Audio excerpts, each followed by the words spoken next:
السلام عليكم ورحمة الله وبركاته. أهلا بكم متابعيني الأعزاء في حلقة جديدة من قناتكم عيشها صح. ولكن قبل ما نبدأ ما تنسوش تفعلوا اللايك وتضغطوا زر الاشتراك عشان يوصل لكم كل جديد. النهاردة الحلقة بتاعتنا بعنوان نصايح وقائية للمحافظة على الغضاريف العنقية والقطنية. الغضاريف العنقية والقطنية لها دور مهم جدا في حماية العمود الفقري وتسهيل حركته. في العرض ده هنتكلم عن ازاي نحافظ عليها ونقلل فرص تآكلها أو الضغط عليها من خلال شوية نصائح بسيطة وسهلة نطبقها في حياتنا اليومية. الغضاريف دي عبارة عن أنسجة لينة مرنة بين الفقرات، وبتشتغل كممتص صدمات، يعني بتحمي العظم من الاحتكاك.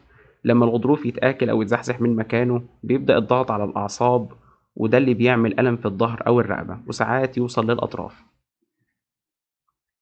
الوضعية الصح للرقبة والظهر بتفرق كتير جدا. الرقبة لازم تبقى في نفس مستوى الكتف، يعني ودنك تكون في خط واحد مع الكتف، وما تميلش راسك لقدام خصوصا وانت قدام الموبايل أو اللابتوب. الوضعية الغلط بتزود الحمل على الغضروف، وده ممكن يسبب ألم مزمن.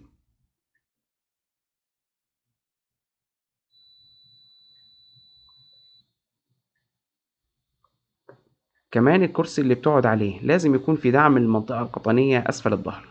رجلك لازم تكون عاملة زاوية 90 درجة وما تقعدش على طرف الكرسي. الوضعية دي بتوزع الوزن صح وبتقلل الضغط على الغضاريف القطنية. الانحناء المستمر قدام الموبايل بيعمل حاجة اسمها تكست نيك، وده بيسبب شد في العضلات وضغط على الغضاريف العنقية. الحل إنك ترفع الموبايل لمستوى نظرك وما تسيبش رقبتك متنية لقدام فترة طويلة. كمان لو بتتكلم كتير استخدم سماعة بدل ما تحشر الموبايل بين رقبتك وكتفك.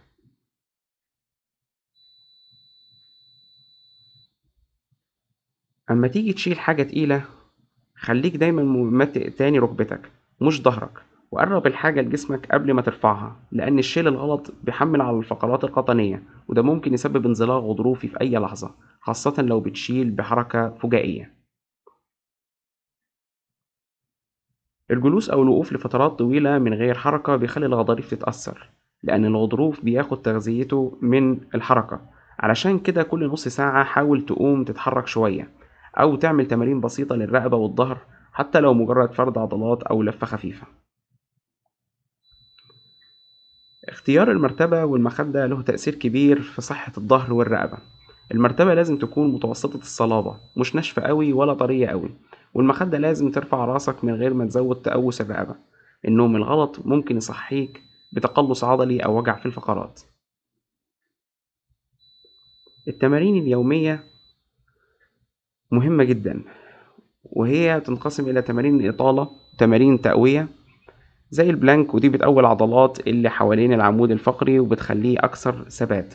وتمارين الإطالة دي عشان تفك العضلات وتزود المرونة في المنطقة، لكن لازم تتم تحت إشراف أخصائي علاج طبيعي في البداية علشان ما تعملش حاجة غلط تضرك بدل ما تفيدك. ابتعد نهائيا عن الحركات المفاجئة، خصوصا أول ما تصحى من النوم. خليك هادي في الحركة لأن الغضاريف بتكون لسه مليانة سوائل، وأي حركة مفاجئة أو لفة سريعة ممكن تضرها أو تعمل شد عضلي. قوم من السرير على مهلك وخلي كل حركة محسوبة. كل كيلو زيادة في الوزن بيزود الضغط على العمود الفقري وخصوصا على الغضاريف القطنية. الوزن الزائد بيعمل تحميل مستمر، وده بيسرع من تآكل الغضروف.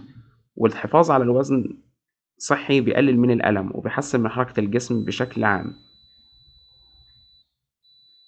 لو حسيت بألم في الرقبة أو الظهر ما تستناش لحد ما يزيد. الكشف المبكر عند دكتور علاج طبيعي ممكن يمنع تدهور الغضروف ويوفر عليك علاج طويل أو تدخل جراحي.